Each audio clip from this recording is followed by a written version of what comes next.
La historia de la humanidad es la historia de los migrantes. Los Homo sapiens sapiens llevamos 150.000 años migrando en busca de alimentos, recursos y nuevas tierras. Imperios como el romano y el chino promovieron el movimiento de personas entre sus vastos territorios, y las religiones monoteístas como el cristianismo vieron la migración como un elemento clave en su ambición evangelizadora.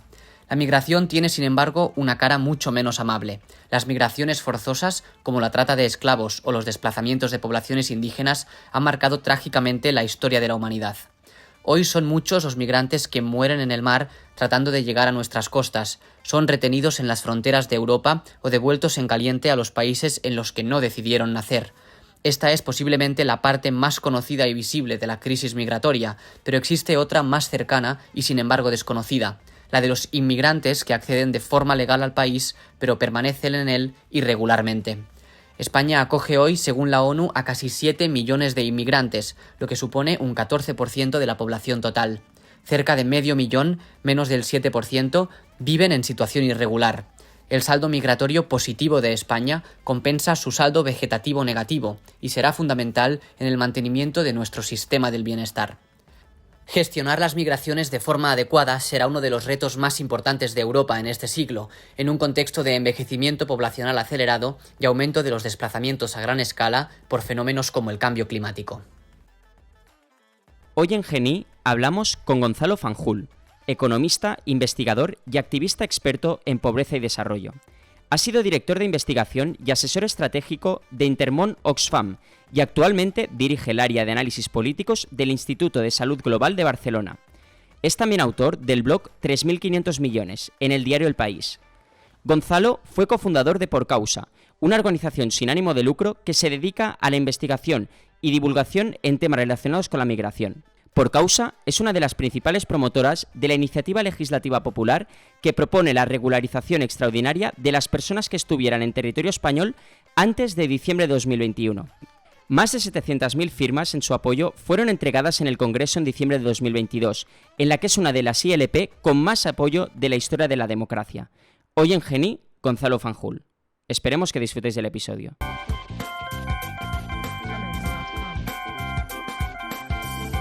Hola, soy Pau Tena. Hola, soy Xavi Vallés. Y esto es GENI, un espacio de conversación con la generación Impacto. Hola a todos, bienvenidos a este capítulo de GENI, que a Pau y a mí nos hace especial ilusión porque en el episodio 0 ya hablamos de que el emprendimiento tenía muchas formas, más a veces muy alejadas de la que es nuestra realidad más diaria, que es la empresa, e incluso nuestro sistema legislativo da un espacio para el emprendimiento ciudadano en forma de iniciativa legislativa popular, y hoy queremos hablar de una de las iniciativas legislativas populares con más apoyo de nuestra historia, que es la que propone la regularización de migrantes y que se encuentra ahora en fase de tramitación en el Congreso de los Diputados, y es un placer hacerlo, como decíamos, con Gonzalo Fanjul. Hola, Gonzalo. ¿Qué tal? ¿Cómo estáis? Muy bien, siempre explicamos dónde estamos, entonces, ya que somos un podcast nómada, cuéntanos dónde estamos. Pues ahora estamos en la oficina de uno de los sitios en los que trabajo. Yo tengo varios sombreros, como habéis dicho en la presentación. Estamos en la oficina del Instituto de Salud Global de Barcelona, que es un centro de investigación, un centro científico muy grande que tiene su sede principal en Cataluña, pero en Madrid tenemos una oficina que hace trabajo de eso que se llama policy o advocacy, ¿no? Es decir, análisis de políticas e incidencia pública en asuntos que tienen que ver con la salud global. Yo soy el director de policy, ¿no? Y eso lo compatibilizo con el trabajo en Por Causa, que tiene su sede en un barrio, el barrio de Embajadores, que es un barrio vivo, un barrio diverso, que yo creo que refleja muy bien la ciudad que somos. Posiblemente mejor que Chamberí, ¿no? Que es un barrio muy castizo, pero que yo creo que es una fotografía un poco anticuada de España. Estamos aquí para hablar también de la Fundación Por Causa. Cuéntanos qué es la Fundación Por Causa. Pues mira, Por Causa es un experimento. Por Causa es el resultado de una frustración compartida de 4 personas, un periodista como Sito Lafuente, uno de los periodistas más importantes de nuestro país, ya jubilado, Carlos Martínez de la Serna, que ahora dirige el el Centro para la Protección de Periodistas en Nueva York, Lucila Rodríguez Alarcón, que es la actual directora de Por Causa y que era en aquel momento directora de comunicación del Ayuntamiento de Manuela Carmena, y mía, ¿no? Los cuatro, con cuatro historias muy diferentes, compartíamos la misma frustración, y es que el debate público, fundamentalmente el debate público intermediado por los medios de comunicación, no era capaz de profundizar en los asuntos relevantes de nuestra sociedad. En aquel momento, cuando Por Causa nace, hace ahora una década prácticamente, todavía no estábamos tan de lleno en esta sociedad de la desinformación en la que operamos ahora, ¿no? Una sociedad en donde no solo hay muchas mentiras en el debate público, sino que hay un exceso de información que impide a la gente distinguir lo que tiene calidad de lo que no, ¿no? Y ahí hay una crisis de intermediación que afecta a muchos intermediarios, pero también a los medios de comunicación, que ya no juegan el papel que jugaban antes para determinar lo que tiene importancia, explicarlo a la sociedad, hacer un ejercicio de pedagogía, pero también de rendición de cuentas a los poderes públicos. Y bueno, nosotros queríamos hacer algo que en su momento pensamos que iba a ser periodismo de investigación puro, es decir, ofrecer a un medio como El País, por ejemplo, que casi ya no tiene especialistas en los temas o no tiene corresponsales, la capacidad de profundizar en temas relacionados con la pobreza y la desigualdad, pero que a lo largo del tiempo se ha ido convirtiendo en una organización para el momento en el que vivimos. Una organización que hace nuevas narrativas en un asunto tan complejo como el de las migraciones, ¿no? Es decir, ¿el qué, perdón? ¿Por qué empezáis con las migraciones? Pues mira, de todos los asuntos que podíamos tocar relacionados con pobreza y desigualdad, al principio empezamos con un tema como el de la pobreza infantil, que era un tema muy relevante en España y muy poco conocido. Tocamos temas como el de la pesca ilegal en África, también migraciones, abrimos muchos asuntos.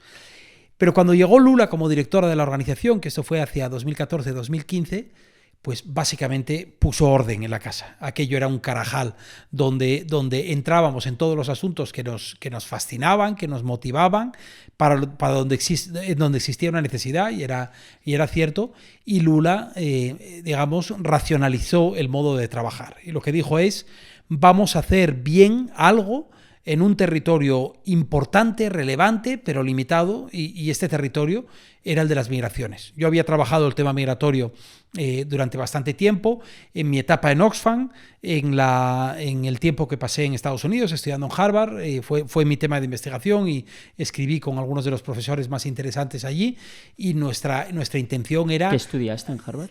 En Harvard estudié un máster de políticas públicas, un mid-career se llama. Yo fui allí ya con 38 años, es decir, un programa orientado a gente con una trayectoria profesional ya aprobada, y el máster, bueno, fue una... ¿Y no es muy distinto la política o cómo se percibe la política en Estados Unidos que en España? ¿O... Ahora ya no. Desgraciadamente ahora ya no. Tenemos un sistema político muy diferente, es decir, con instituciones muy diferentes y un funcionamiento, muy diverso, ¿no? Pero el modo en el que se hace política y el contexto en el que se desarrolla esa política y el modo en el que se define este debate público ahora se parece preocupantemente, yo diría. De hecho, los grandes pensadores del siglo XXI sobre las migraciones en un ámbito muy concreto como el de la extrema derecha, sus postulados han afectado la forma como se trata este tema en Estados Unidos, como Steve Bannon, por ejemplo, en Estados Unidos, en Europa, en Sudamérica, ¿no? Completamente, pero también en Europa. Yo creo que quizás luego podamos hablar de ello, pero la gran virtud de Steve Bannon y de otros pensadores, de otros agitadores de ultraderecha, fue entender cómo se desarrolla un debate público, claro, y conectar con las emociones de la gente en un momento determinado. Y las migraciones han sido posiblemente su puerta de entrada más eficaz. Quizás en España no, porque la ultraderecha entró por otra vía, pero desde luego en buena parte de Europa y en Estados Unidos las migraciones fueron una puerta de entrada muy eficaz. Vamos a analizar de lleno la problemática de las migraciones, pero nos gustaría casi empezar por el final, entendiendo cuál es el propósito de la iniciativa legislativa popular de la que sois promotores. Pues la idea es muy simple. La idea es que cerca de 500.000 de personas, que por cierto estimar ese número fue la primera aportación de este movimiento, del movimiento de esenciales, que es el que respalda la iniciativa legislativa popular, pero lo que se trata es de que la sociedad civil demuestre a los poderes políticos que existe un interés por este asunto cuando los partidos no han sido capaces de hacerlo.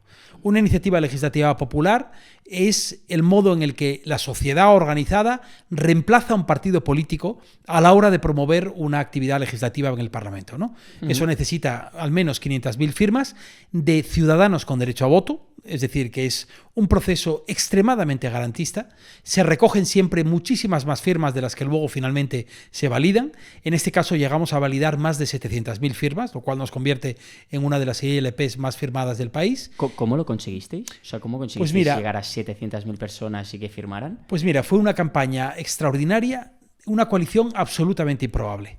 Yo siempre digo que entre las 900 organizaciones que estaban ahí estaban desde la Conferencia Episcopal hasta el Soviet de Getafe, porque en Getafe hay un Soviet, yo no lo sabía, pero existe un Soviet en Getafe. Bueno, 900 organizaciones de todo pelaje, de todo tipo, unidas por una causa común, que es devolver la dignidad legal a cerca de 500.000 de personas que en nuestro país se encuentran en una situación de apartheid de facto, ¿no? Y esta ILP tuvo una característica que la distingue de cualquier otra en el pasado, y es que por primera vez las organizaciones migrantes se han puesto al frente de una de las iniciativas políticas más importantes de nuestro país, ¿no? Y eso ya cambia los términos del debate. Con independencia de lo que ocurra en el Parlamento, esto ya cambia los términos del debate. ¿Qué supone regularizar la situación de un migrante? Bueno, pues significa que pasas a convertirte en un ciudadano de pleno derecho. ¿Consigues la nacionalidad española? No tiene nada que ver. No, nada que ver con la nacionalidad española. Simplemente te conviertes en un ciudadano que reside de manera... Es decir, el término correcto sería en una situación administrativa regular. ¿Con derecho a trabajar? Con derecho a trabajo, con un permiso, y con unas obligaciones, por cierto, y este es un elemento fundamental de la regularización, algo que nosotros calculamos, pero también con una serie de garantías, y básicamente salir de la sombra, salir del miedo constante a ser parado en el metro, a una deportación, a que te pongan todo tipo de problemas para acceder a derechos fundamentales como la educación, la salud, el acceso a la justicia. La inmigración irregular supone una ciudadanía de tercera clase a todos los efectos prácticos, ¿no? ¿Y por qué empiezan irregularizados los ciertos inmigrantes? Bueno, porque no tienen un permiso para estar aquí. Aunque han entrado legalmente muchas veces. Claro, esa es la particularidad de España. Una de las paradojas de nuestro sistema es que nos fijamos, ponemos el foco y las cámaras en lo que está ocurriendo en la frontera sur. Pensamos que la inmensa mayoría de quienes vienen irregularmente lo hacen en patera o saltando la valla de Melilla, pero el 80% de los inmigrantes en situación irregular provienen de América Latina. Y todos ellos entraron en España de manera regular, de manera legal. Lo hicieron con visado de turista, muchos de ellos, gente que venía de Colombia, por ejemplo, o de Perú, o bien como solicitantes de asilo. Este fue el caso de cientos de miles de venezolanos que llegaron a nuestro país en su momento. Para los venezolanos se introdujo un visado humanitario, que es una manera de reconocer el asilo sin reconocerlo, por razones políticas, pero para el resto lo que ocurrió es que cayeron en lo que se llama la irregularidad sobrevenida. Llegan de manera regular y al cabo de 3 meses o al cabo del tiempo, en el momento que digamos que su permiso de estar aquí termina, lo que hacen es quedarse. Ese es el tipo de irregularidad que existe en España. En un momento estoy pensando, como por ejemplo el de la pandemia, en el que se tuvo que conducir a la población hacia la vacunación. ¿Qué supone tener 500.000 de personas al margen de todo registro? Bueno, desde el punto de vista sanitario es un disparo en el pie para el conjunto de la sociedad. Desde el punto de vista fiscal también. Nosotros hemos argumentado que la irregularidad no solo vulnera derechos fundamentales de muchas personas, muchos de ellos niños, cerca de 125.000 niños y niñas, muchos de ellos menores de 10 años. ¿No escolarizados? No, porque en España, afortunadamente, España es garantista. A diferencia de otros muchos países, el hecho de estar en situación irregular no te impide empadronarte en un ayuntamiento, y al empadronarte tienes acceso a derechos como el acceso a la educación, el acceso a la sanidad. Luego empiezan todo tipo de obstáculos prácticos. Empiezan a pedirte requisitos que no son necesarios, tienes dificultad para obtener el título, tienes dificultad para reconocer lo que has estudiado en el pasado, pero sobre el papel en realidad sí podrías acceder a ello, ¿no?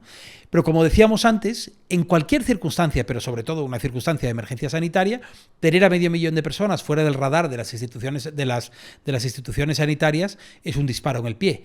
Pero es que nosotros calculamos además que cada trabajador o trabajadora regularizado supondría un beneficio neto para el conjunto de la economía española de 3.250 euros por persona y año.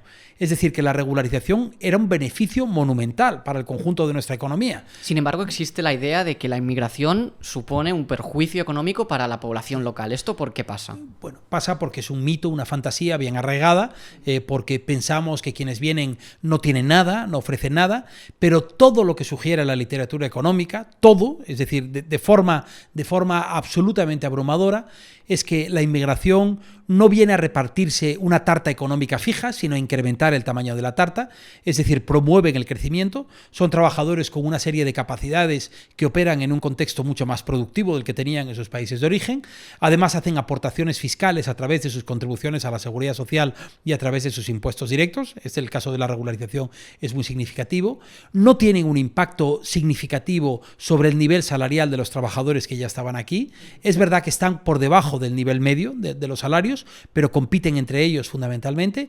Y por último, y esto es absolutamente fundamental, son trabajadores con una capacidad de emprendimiento por encima de la media.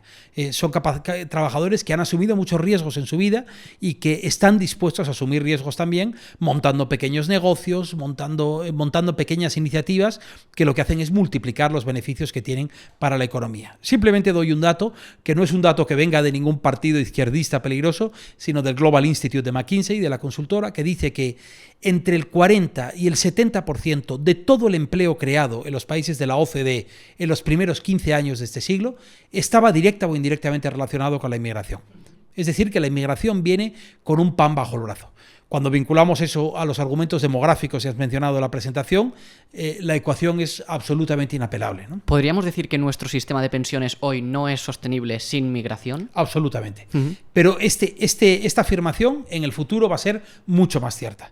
Europa se acerca a un modelo demográfico de pirámide invertida, en donde cada vez menos trabajadores van a ser responsables de un mayor número de gente retirada o dependiente del sistema, a menos que seamos capaces de alimentar la base de la pirámide con muchos más trabajadores y trabajadoras extranjeros de los que ahora estamos recibiendo, nuestro sistema puede colapsar. El estado de bienestar y el sistema de protección de pensiones, ¿no? Aunque pueda parecer que una regularización migratoria es algo extraordinario, ha sucedido ya antes en la historia de nuestra democracia. Sí, España ha vivido 9 procesos de regularización y lo que resulta sorprendente para la gente, 5 de ellos de mano del Partido Popular y solo 4 por parte del Partido Socialista. Es verdad que la regularización más importante, que afectó a casi 750.000 personas, se hizo durante el gobierno del presidente Zapatero, pero partidos de derecha y de izquierdas se han dado cuenta de que esta es la única solución razonable cuando tú estás incrementando la bolsa de gente que está en situación irregular, ¿no? ¿En qué consiste la regularización?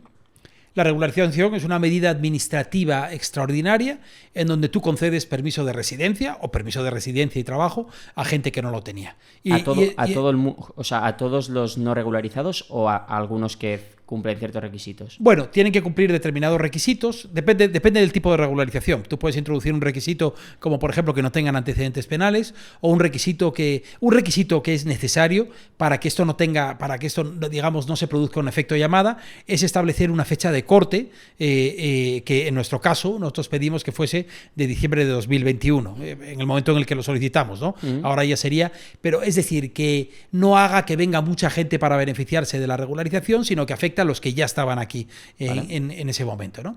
Pero la regularización es una medida absolutamente, que yo diría que casi rutinaria en los países de la OCDE. Durante la pandemia, por razones, en fin, que todo el mundo puede comprender, países como Italia o como Portugal, Francia en menor medida, Colombia, aprobaron regularizaciones extraordinarias para incorporar a gente que era absolutamente fundamental en la respuesta a la pandemia, a la crisis de COVID, igual que ocurrió en España, ¿no? De hecho, el gobierno español ahora ha introducido una serie de reformas en el reglamento de extranjería que suponen una suerte de regularización encubierta, ¿no? ¿Nos equivocamos, por lo tanto, al tratar la migración como un problema humanitario? Absolutamente. La migración es, en parte, un problema humanitario, pero sobre todo es una bendición para los países en los que se establece. Una cosa que la gente debe recordar es que por cada refugiado o solicitante de asilo que existe en el planeta, hay 9 trabajadores migrantes o trabajadoras migrantes. La migración es fundamentalmente un fenómeno económico. Es mucho menos espectacular que lo que vemos en la frontera.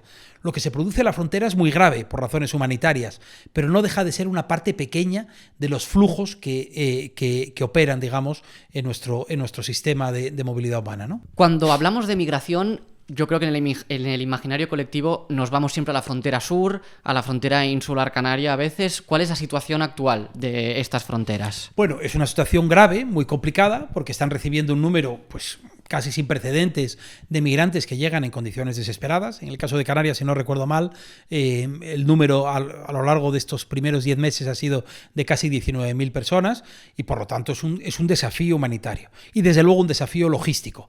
Pero es un desafío logístico perfectamente manejable, que solo se complica cuando los estados se enrocan en batallas políticas absolutamente inútiles e inoperantes que vulneran las obligaciones de los propios estados de derecho y que complican la respuesta práctica a este asunto, ¿no?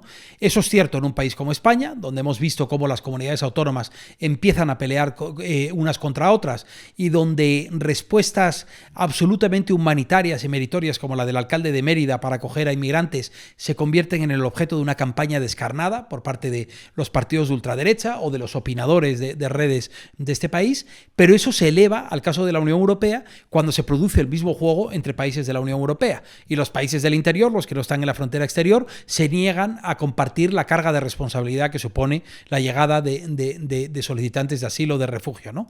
Este es un sistema que es caótico y es artificialmente y necesariamente caótico. España ha acogido a casi 200.000 refugiados ucranianos prácticamente sin ruido político. Y ahora, hoy es 31 de octubre, estamos viviendo un drama político por tener que repartir a 13.000 migrantes llegados a las costas canarias. ¿Hay racismo implícito aquí? Yo creo que sí.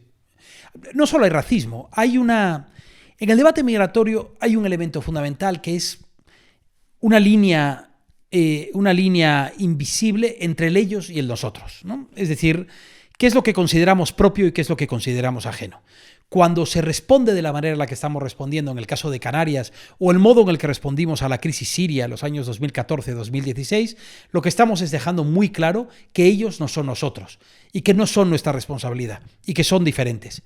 En el caso de Ucrania, no solo por razones raciales, no solo porque sean blancos, aunque se produjeron escenas absolutamente racistas distinguiendo refugiados que venían de Ucrania por su color de piel, ¿no? Pero la realidad es que el conflicto ucraniano lo vivimos como un conflicto propio. Y la población ucraniana es parte de nosotros, parte de Europa, aunque no sean parte de la Unión Europea, ¿no? Y yo creo que eso cambia por completo los términos del debate. Y tú has mencionado el caso de Ucrania, y Ucrania demuestra lo lejos que puede llegar a Europa cuando quiere, acogiendo a 7 millones de refugiados. Incluso con gobiernos abiertamente xenófobos como el polaco, por ejemplo, en Polonia han hecho un esfuerzo extraordinario con Ucrania porque percibían que era una responsabilidad propia, ¿no? Si nosotros conseguimos romper esa barrera, si conseguimos borrar esa línea invisible que les separa a ellos de nosotros, yo creo que habremos conseguido resolver buena parte de este desafío. Y ese es el propósito de una organización como Por Causa, ¿no? Más allá del color de piel, y me gustaría abordar este tema frontalmente, es obvio que las migraciones que se dan en la frontera sur proceden de países con una cultura y a veces con una religión muy distinta a la nuestra, con valores que pueden chocar frontalmente contra consensos que se dan en nuestras democracias liberales, el consenso feminista, el consenso LGTB, etcétera, ¿no? O esa puede ser la percepción social que existe. ¿Cómo de real es esto? Bueno, yo creo que es un desafío. Cuando se produce es un desafío.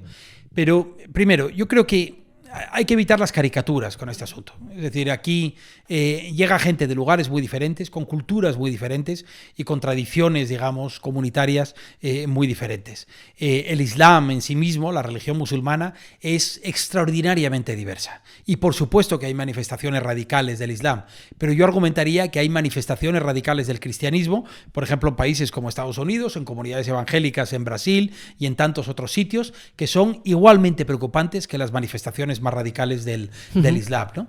Es evidente que nosotros vivimos en un Estado de Derecho y en una sociedad con unos valores arraigados de respeto entre las personas, de respeto a la igualdad entre géneros, de respeto a los derechos individuales, por ejemplo, de los menores que no deben pasar por una ablación genital femenina o que no deben ser víctimas de matrimonios forzosos, y nosotros ya tenemos esas leyes establecidas en nuestros países.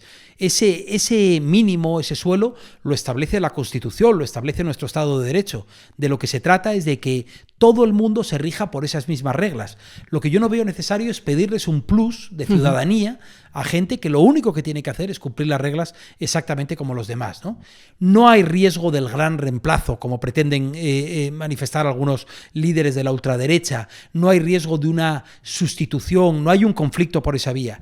Los principales conflictos que se producen con las poblaciones migrantes en Europa tienen que ver con las desigualdades sociales y con la marginación derivada de la inequidad y del fracaso de la integración socioeconómica, de la que luego se derivan todo tipo de, digamos, de interpretaciones culturales, ¿no? Pero esa es la clave en países como Francia, como Bélgica o incluso los países nórdicos. ¿Y a qué te ¿a qué te refieres con marginación? Es decir, o sea, hay racismo y por lo tanto no dejan trabajar a ciertas personas en ciertos puestos, ¿o a qué te refieres con ello? Bueno, pues me refiero a que las comunidades migrantes están sobrerepresentadas en los grupos de mayor vulnerabilidad de nuestra sociedad.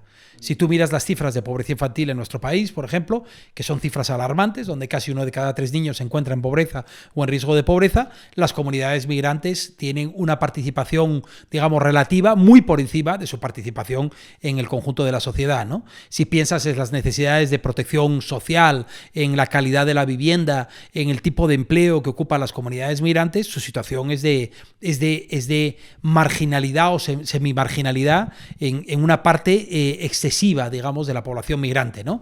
Cuando tú analizas eso en el contexto de la segregación dentro de las ciudades y analizas lo que está ocurriendo en los barrios, por ejemplo, de París y bueno, lo que ves ahí es un problema socioeconómico de primer orden, ¿no?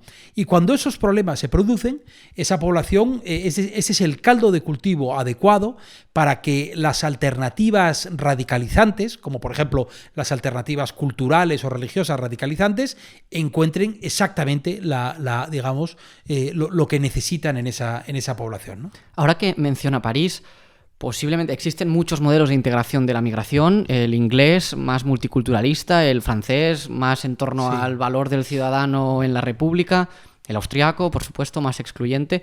¿Tiene una opinión de cuál es la mejor forma de plantear la integración de migrantes en un país? No, y quien te diga que la tiene, yo creo que te engaña. Yo creo que todas estas formas tienen elementos valiosos, todas ellas han fracasado en alguna parte. Desde luego, yo no soy un experto en ese asunto, no soy un experto en estas políticas. Primero, rechazo el término de la integración porque me recuerda al término de asimilación, ¿no? Uh-huh. Y yo creo que este tiene que ser un ejercicio en dos direcciones. Es decir, tiene que haber un encuentro, no digo en un punto medio, pero desde luego un encuentro entre quienes vienen y quienes van. Nosotros no tenemos derecho a exigir a quienes vienen que sean exactamente igual que nosotros, del mismo modo que nosotros no somos exactamente igual que nuestros antepasados. Yo creo que es ingenuo pensar que una ciudad como Madrid es exactamente la misma ciudad en la que vivieron mis padres, en la que se criaron mis padres en su momento. En un país en donde una mujer no podía abrir una cuenta corriente por su cuenta hasta los años 70, no es posible decir que había una igualdad de género exactamente igual que la que tenemos ahora. Somos el resultado de una evolución, ¿no? Yo creo que nuestras sociedades simplemente evolucionan y tienen que evolucionar sobre la base de los derechos y digamos, quedándose con lo mejor de cada parte, ¿no? Y las sociedades que seremos en el futuro inevitablemente van a ser diferentes de las que ahora son, ¿no? ¿Qué podemos aprender? ¿Qué podemos ganar de esas sociedades más diversas, ¿no? Pero añado algo más, que para mí es el punto de partida de cualquier conversación. Esto sencillamente no es una elección. Las sociedades que seremos pueden ser una elección. Pero el hecho de que cada vez van a ser sociedades más diversas y va a llegar más gente de fuera, eso sencillamente no es una elección, porque blindar nuestros estados es imposible, impermeabilizar nuestras fronteras es imposible. Podemos tener modelos con mayor inmigración irregular o con menor inmigración irregular, pero la gente va a seguir llegando por la vía de la migración económica o por el desplazamiento forzoso. Así que más vale que en vez de ponerle puertas al mar y en vez de empeñarnos en debates idiotas como los que propone Vox y otros partidos, empecemos a enfangarnos en una conversación seria y compleja sobre el mejor modo de integrarnos entre todos en los próximos años, ¿no? ¿Y qué habéis conseguido con la ILP? Aparte de esas 700.000 firmas, ¿ha habido algún otro paso por parte del gobierno o algo? La ILP ha hecho lo que tenía que hacer, que es llegar hasta el Parlamento. Vale. El Parlamento ahora, en este momento, tiene sobre la mesa esta proposición no de ley, esta proposición legislativa, esta iniciativa legislativa popular, que se discute por el procedimiento habitual de cualquier iniciativa legislativa. Y que, a diferencia del resto de leyes, no está afectada por el proceso electoral, es decir, se hereda de una legislatura a otra. Exactamente. Esa es la razón por la que esto es una victoria que conseguimos en la pasada legislatura, pero que se ha heredado en esta legislatura o en la siguiente si no se ha llegado a discutir, ¿no? ¿Y cuándo la discuten? ¿Cuando ellos deciden? Empieza, como cualquier proceso legislativo, primero se determina en qué comisión se empieza a discutir. Nuestra victoria en la pasada legislatura es que fuese discutida en la Comisión de Trabajo, es decir, que fuese tratada como un desafío en el ámbito del trabajo y no en la Comisión de Interior, porque el problema es el peso absolutamente asfixiante del Ministerio del Interior y de la visión securitaria en la política migratoria. Nosotros queríamos eso otro. Esperamos que en esta legislatura también sea así. Primero se discute en comisión. Yo tuve oportunidad de participar como experto en esa comisión junto con representantes de la comunidad migrante y a partir de ahí pasa a pleno, se discute en pleno, se vota y a partir de ahí sabremos. O sea, todavía no se han regularizado. Todavía no sabemos qué va a ocurrir. Y tengo que decir una cosa. Estamos profundamente decepcionados por el Partido Socialista y Sumar, que en su acuerdo de investidura no han podido dedicarle ni una sola línea al compromiso por la regularización de 500.000 de personas en nuestro país. ¿A qué cree que se debe? Bueno, se debe a la cobardía de ambos partidos, al peso del Ministerio del Interior, a la radioactividad electoral de este asunto. El Partido Socialista, como otros partidos socialdemócratas en el ámbito europeo, están absolutamente arrinconados con este asunto. Están cruzando todo tipo de líneas rojas. El ministro del Interior vulneró la ley en Melilla el año pasado, mintió en el Parlamento de manera repetida cuando se planteó este asunto. El año pasado me estoy refiriendo a la masacre de Melilla, en donde murieron cerca de 100 migrantes en junio del año 2022. Los países europeos, algunos de ellos gobernados por socialdemocracias, están cruzando todo tipo de líneas rojas con la externalización de sus políticas de control migratorio, financiando autocracias y dictaduras en origen y en tránsito para que colaboren con la política europea. La izquierda está arrinconada en este asunto.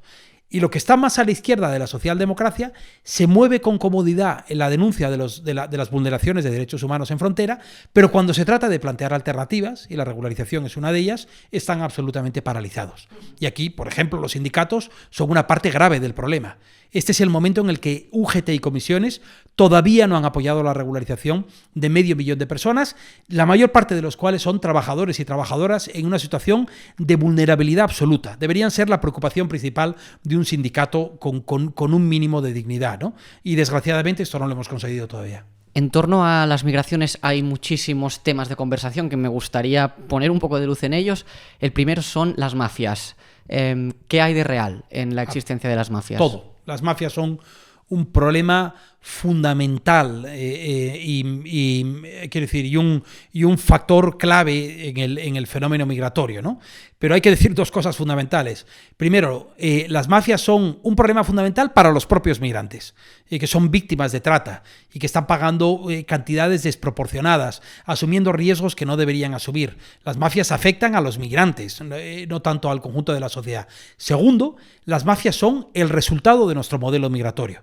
El modelo migratorio tiene dos caras, el negocio legal y el negocio ilegal.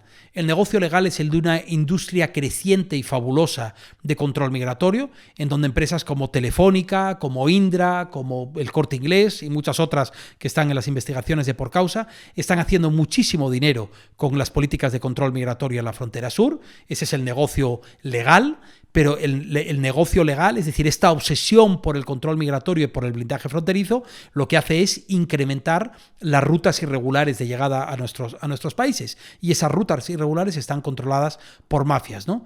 No existen mafias de la envergadura, de la magnitud, o sea, no existirían mafias de la envergadura, de la magnitud que existen ahora si no existiese una obsesión por el control migratorio y una política migratoria que solo se centra en eso, que no facilita ninguna vía legal y segura para llegar a nuestros países. ¿Las mafias son del país de origen, de todo, de aquí? De todo. Una mezcla. Mira, existe un paralelismo interesante entre las mafias y la ultraderecha. La ultraderecha, para mí, yo la describo muchas veces, funcionan como una franquicia, ¿no?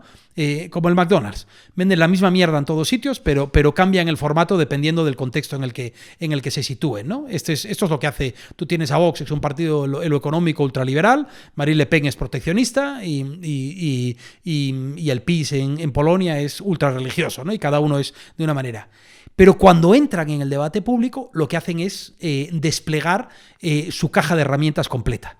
La puerta de entrada de Vox en España fue una respuesta nacionalista española al nacionalismo catalán, pero una vez que entran, niegan el cambio climático, niegan la violencia de género, son antimigratorios. En otros países la migración es una puerta de entrada muy eficaz, ¿no? Con las mafias ocurre algo muy similar.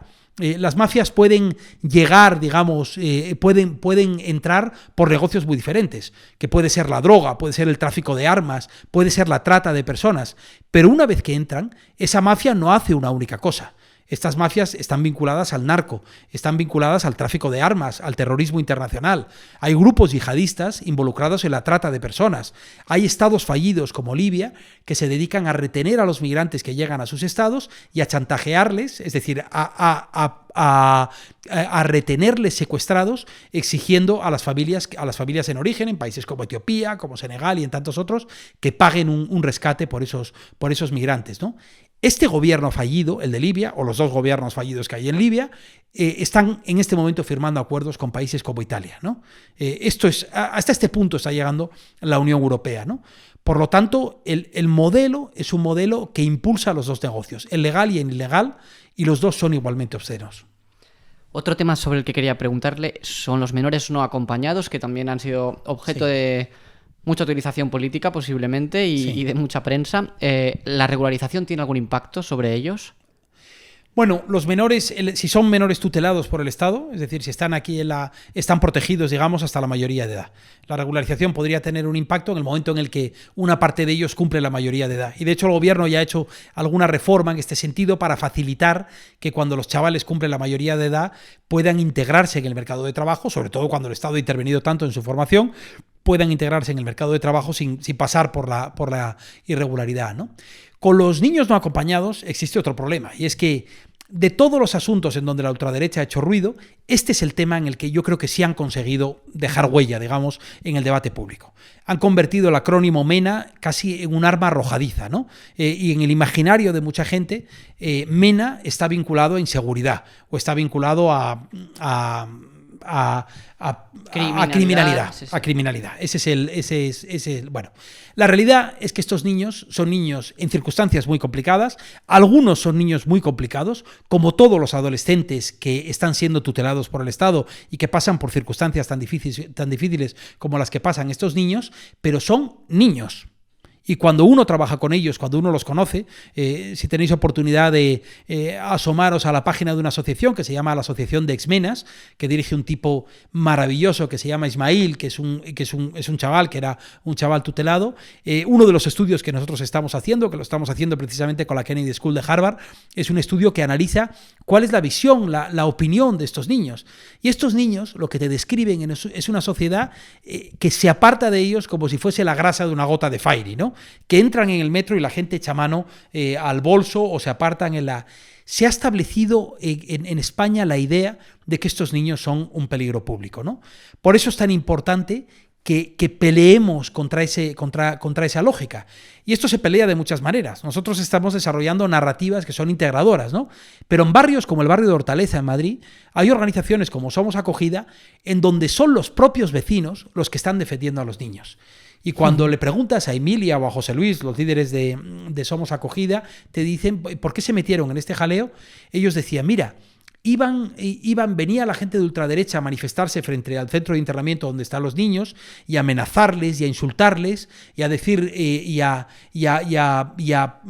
fin, amedrentarles, y entonces parte de los vecinos se pusieron en medio. Entre los niños y los monstruos se pusieron los vecinos, ¿no?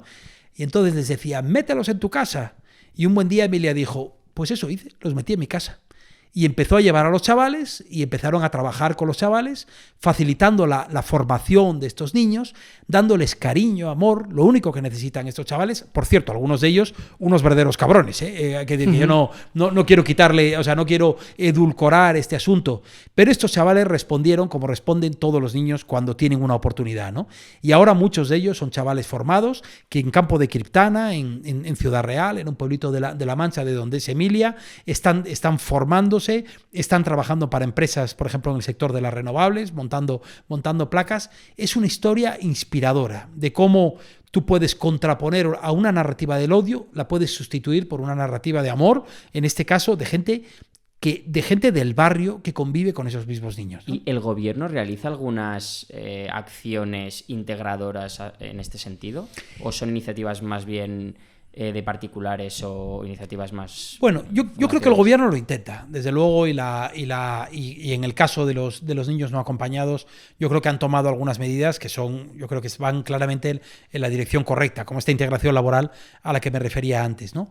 Pero claramente no, es decir, primero, cuando hablo del gobierno, no hablo solo del gobierno nacional, sino también estos son las administraciones autonómicas y locales las que se ocupan de muchos de estos asuntos, pero claramente no está funcionando muy bien. En general no funciona muy bien el sistema de acogida de menores en nuestro país. Bueno, depende de la comunidad autónoma, pero no es que sea un sistema del que podemos estar particularmente orgullosos, ¿no? No funciona para los niños nacidos en España y tampoco para los que vienen de fuera. Yo le conocí en una conferencia en la que le pude hacer una única pregunta, hoy le puedo hacer más, y me gustaría repetirla aquí, que es el impacto que tiene la crisis climática sobre los movimientos, las migraciones, y en qué medida los refugiados climáticos o los migrantes climáticos tienen características distintas a los migrantes que conocemos, que son fundamentalmente por causas económicas, bélicas, etcétera. Mira, cuando uno analiza la evolución de la evolución de las migraciones desde los últimos 30 años, digamos, desde principios de los años 90, el peso relativo de las migraciones sobre el conjunto de la población mundial ha permanecido relativamente estable, en algo así como el 2,5 3% del total de la población mundial, con una excepción, que es el desplazamiento forzoso. El desplazamiento forzoso se ha multiplicado por 2 y muy pronto se habrá multiplicado por 3 con respecto a aquellos números, ¿no? Parte de esto tiene que ver con conflictos como el de Ucrania o conflictos como el de Siria en el Oriente Próximo en 2014-2016, pero yo diría que una parte muy importante, creciente, tiene que ver con los shocks naturales extremos, ¿no? El cambio climático y otros, pero fundamentalmente los derivados del cambio climático. Esto está provocando una explosión de desplazamiento forzoso interno, es decir, gente que se mueve dentro del propio país, por ejemplo, de zonas rurales castigadas por la sequía o por la langosta, en el caso de África, y que se desplazan a las ciudades, pero sobre todo gente que está moviéndose a otros países, ¿no? Y esto repite los patrones del desplazamiento forzoso, y es que, primero, la gente se mueve a los países que están cerca de su propio país de origen, y en la inmensa mayoría de los casos de lo que estamos hablando es de gente que se mueve entre las propias regiones en desarrollo, ¿no? Es decir, movimientos dentro de África subsahariana o movimientos dentro de Asia Central o en América Latina, en Centroamérica hay parte que se van a los Estados Unidos, ¿no? Pero los ciclones o los huracanes, las inundaciones, los fenómenos más lentos como la variabilidad de las lluvias, las invasiones de insectos derivadas de las sequías, todo esto está teniendo un efecto absolutamente devastador. Las magnitudes que los expertos calculan para el futuro varían de manera salvaje, desde los 150 millones que calcula el Banco Mundial en el año 2030 hasta los 1.500 millones que calcula el Consejo Noruego para los Refugiados en el año 2050, 1.500 millones de personas, pero la realidad es que esto nos va a transformar. Pero no hace falta irse muy lejos para hablar de migración climática. En España, dentro de muy poco, una parte de la población que vive en el tercio sur de nuestro país, hay 6 meses del año en donde va a tener muy difícil mantenerse allí, trabajar allí. Ya se han multiplicado las muertes por golpes de calor, por cierto, muchos migrantes en el sector de la agricultura, ¿no? En lugares como Almería o como Huelva. Esta es una realidad, ¿no? Y de lo que habla es de la necesidad, en fin, de romper los círculos viciosos de calentamiento global y de migraciones forzosas, sustituirlos por círculos virtuosos de reducción de las emisiones y más control del desplazamiento humano, ¿no? Estamos llegando al final. Yo le diría que poniéndonos en una situación en la que esa ILP se haya aprobado, ¿cuál sería para usted el siguiente paso? ¿Qué le pediría a nuestros gobernantes, a nuestra sociedad, en torno a la migración? La ILP es un parche. Es decir, la ILP va a resolver el problema de este 500.000 de personas ahora, pero si el sistema se mantiene como está, tendremos otro 500.000 de personas en 10 años a los que habrá que regularizar. Yo hablo siempre de las regularizaciones como la lógica bulímica del sistema, ¿no? Lo que tenemos que hacer es resolver un sistema que está roto. Y es un sistema que no responde a los verdaderos incentivos de la movilidad humana. Esos incentivos son fundamentalmente económicos, la desigualdad en origen y las oportunidades de empleo en destino. Lo que tenemos que hacer no es asumir riesgos, sino asumir riesgos diferentes a los que estamos asumiendo ahora, porque hay que ser idiota para pensar que este sistema no provoca riesgos para todas las partes involucradas, ¿no? Y por lo tanto, esos riesgos significa empezar a explorar la posibilidad de establecer vías legales y seguras, de permitir que el mercado funcione con más naturalidad, que la demanda se ajuste con mayor naturalidad a la oferta, ¿no? Yo aquí siempre digo que mi mensaje en materia migratoria es muy liberal desde un punto de vista económico. Yo soy economista. Necesitamos que el Estado se retire de un sector que está microintervenido. Ningún otro sector de la economía aceptaríamos la intervención asfixiante del Estado, tanto como se produce en los mercados de trabajo donde intervienen extranjeros, ¿no? El sistema es inmoral por muchas razones, pero es esencialmente idiota. Necesitamos racionalidad dentro del sistema, ¿no? Así que para mí los siguientes pasos van por ahí. Y esto es una transformación lenta que tiene que ser en ocasiones bilateral entre países de origen y países de destino, después plurilateral entre regiones. Creo que, por ejemplo, la Unión Europea tiene una oportunidad con América Latina en este sentido, que se tiene que trasladar a acuerdos como el Pacto Europeo de Migraciones y Asilo, que en este momento ha sido aprobado y ha sido un fracaso sonoro en materia de migración laboral. Yo creo que ha sido un fracaso sonoro en general, pero en materia de migración laboral no hemos avanzado prácticamente nada. En el asunto del que depende el 80% de los migrantes que llegan a Europa, no hemos avanzado nada. Y Alemania va a tener que resolverse sus problemas demográficos por su cuenta, y España por su cuenta, y Europa ha perdido la oportunidad de aplicar a este asunto a la inteligencia colectiva que hemos aplicado a otros tantos temas, ¿no? Y hablando de emprendimiento, aquí hace falta muchísimo más emprendimiento del que tenemos, ¿no? Emprendimiento público y emprendimiento privado. Hace falta un ejercicio de innovación de políticas, porque desgraciadamente este es un asunto en el que tenemos pocos precedentes políticos, porque llevamos, de nuevo, siempre lo digo, hay pocos asuntos que reflejen mejor la sociedad que somos en el siglo XXI, tan sujetos a normas del siglo XIX o de principios del siglo XX, ¿no? Necesitamos hacer ese ejercicio de innovación de políticas, y eso es un ejercicio de prueba y error, que no es fácil, pero ahí es donde se distingue el liderazgo visionario de los burócratas mediocres que, en mi opinión, gestionan las políticas migratorias en este momento. Mediocres y crueles. Y siempre... bueno, dale. Tira.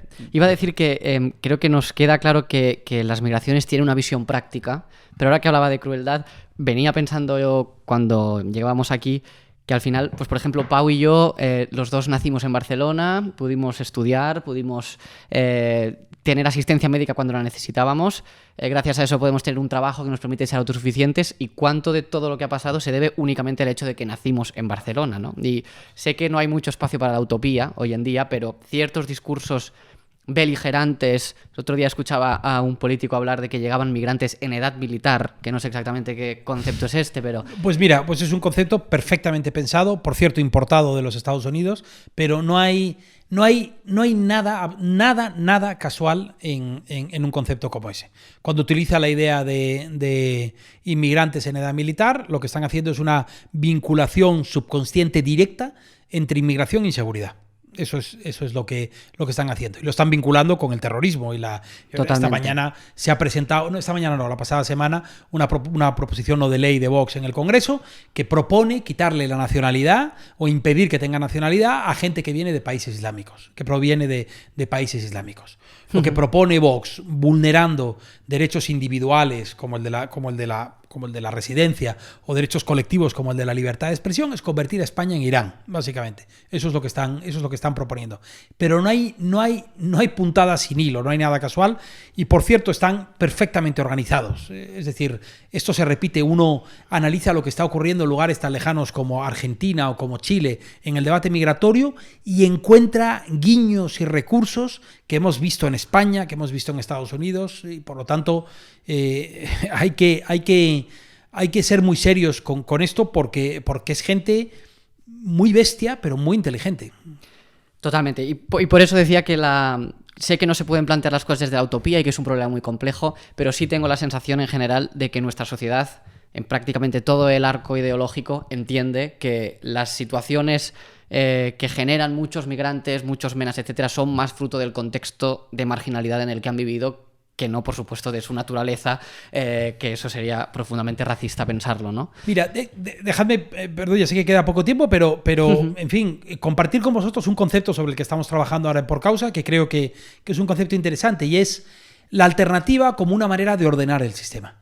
Lo que identifican todos los estudios de opinión es que la gente no teme tanto la llegada de nuevos migrantes como el desorden, el caos en frontera. Y yo creo que eso es algo en el que todos podemos estar de acuerdo. El caos es malo para un Estado que tiene que regular una frontera, pero es muy malo para el migrante que tiene que venir en patera o que tiene que... Todos queremos orden, ¿no? Lo que nosotros proponemos es una alternativa que ordene el sistema, que nos permita garantizar esos derechos sobre la base de un sistema predecible, no un sistema de puertas abiertas, ni mucho menos, un sistema controlado, pero ese control tiene que garantizar los intereses de todas las partes en juego. El de ahora es una mirada absolutamente unilateral y utilitarista de las migraciones, ¿no?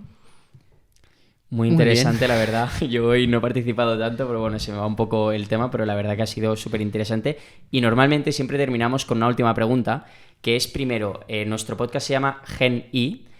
¿Qué te viene a la cabeza cuando escuchas Gen I? Gen... me viene a la cabeza gen de genética, ¿vale? Y de innovación. Es decir, ¿vale? Nacidos ¿vale? Para innovar, ¿no? Algo... ¿Vale? Bueno, parece o un gen de innovador en la... Por eso no lo habéis mencionado en la presentación, pero yo soy fellow de Ashoka, que es una red de innovación social, vale. Y me eligieron, no por mí personalmente, pero por Causa. Por Causa es un ejercicio de emprendimiento, de innovación, que de hecho... Yo siempre, uno de los entornos en los que me encuentro con más comodidad son entornos de emprendedores, en el ámbito empresarial, por ejemplo, en el ámbito de la tecnología, ¿no? La gente de Chamberí Valley que trabajan en esto con los que... Porque inmediatamente nos reconocemos, aunque trabajemos en sectores completamente diferentes, reconocemos la necesidad, la aspiración común de resolver un problema, ¿no? Y eso es lo que hacemos, ¿no? Pues de hecho, nuestro podcast es Geni por Generación Impacto. Generación Impacto. Que es como llamamos a una generación de emprendedores que yo creo que, lejos de quizá esa idea más puramente económico-financiera a la que se ha asociado siempre el empresario, sí, pues desarrollan proyectos que tienen el impacto social, medioambiental en el centro de todo lo que hacen y que que hemos estudiado los dos ADE y empresariales, sí, pues nos reconcilia un poco, ¿no? Con nuestra disciplina, con nuestra profesión y poco más. Sí. Muchísimas gracias por... Gracias a vosotros, ha sido un rato fantástico y gracias a vuestros oyentes. Porcausa.org. Yo, en fin, no quiero terminar sin pedir a la gente que le eche un vistazo a lo que hacemos. Si le gusta, que haga una aportación. Todo vale, aunque sea poco. Vivimos de eso, somos absolutamente independientes. Nuestro trabajo depende de las aportaciones que haga la gente y comprometerse. Nosotros solemos decir que la donación también es un gesto político, es un acto político, no un acto partidista. Nosotros no tomamos partido ni por la derecha ni por la izquierda. Tomamos partido por la gente y yo creo que apoyar a una organización como Por Causa es una manera inteligente, digna también de participar en este entorno que nos parece tan inaccesible, ¿no? Pues dicho queda, porcausa.org. Sí. Y con esto nos Muchas despedimos. gracias. Muchísimas gracias. Y hasta el Gracias siguiente a episodio. vosotros. Un abrazo. Hasta luego.